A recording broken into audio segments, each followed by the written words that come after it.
Mesdames et Messieurs les ministres, Mesdames et Messieurs,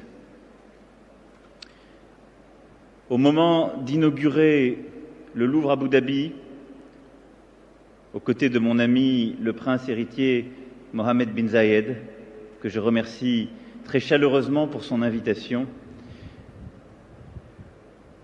une phrase me revient qui semble définir ce qui nous unit aujourd'hui. Cette phrase, elle n'est ni de votre culture, ni tout à fait de la mienne. C'est la phrase prononcée par le personnage d'un roman russe, un personnage de Dostoïevski, qui dit « La beauté sauvera le monde ».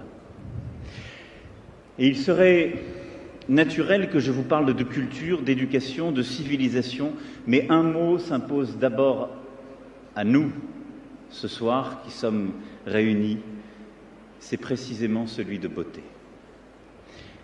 Elle est le cœur et le fondement de la culture. Elle est la raison d'être de l'éducation. Elle connaît plusieurs formes, plusieurs expressions. Elle s'est parfois alliée au bon de manière indéfectible. Elle est une recherche permanente, une poursuite. Elle a ceci de commun, que nous la reconnaissons quand nous la voyons. Elle nous frappe en plein cœur quand nous la croisons. Alors aujourd'hui, ce qui nous réunit ici, ce qui, quelles que soient les vicissitudes du temps présent qui est le nôtre, et quelle que soit l'ampleur de nos défis, me rend optimiste, c'est que nous sommes au milieu de cette beauté qui sauvera le monde.